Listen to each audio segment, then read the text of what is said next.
always recommending like books and articles and memes to each other. And this past summer, I was going through, I don't even know what to call it.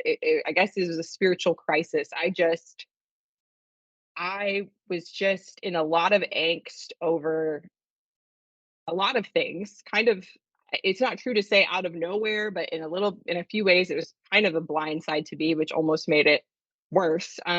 But specifically, the problem of evil and some questions about free will were just kind of sending me into uh, a place where I just felt like I couldn't really get like my footing back with God.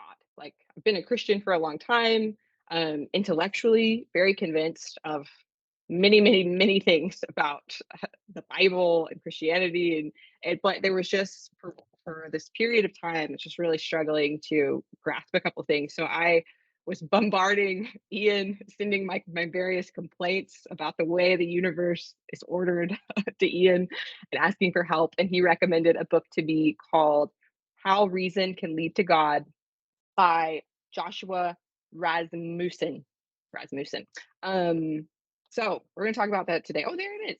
You have it. Very nice. The cover Very well design. worn copy, extremely Yes. well worn.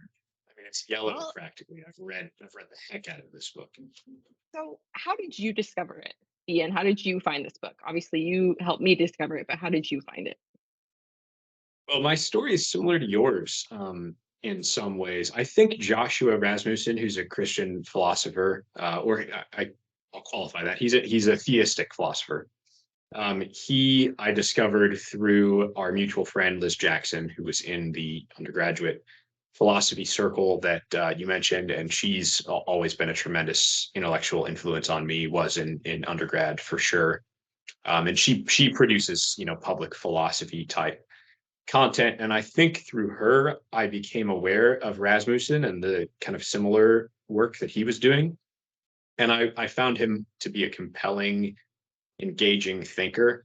And this is similar to what you've said, quite twice, definitely, on two distinct occasions since I've become a Christian. I've gone through a very serious dark night of the soul. And the first time that this happened was my third year of law school. And both times I've gone through a tremendous dark night of the soul, I've ultimately reached new intellectual breakthroughs that have helped kind of evolve and develop the way that I think about God and have strengthened my faith.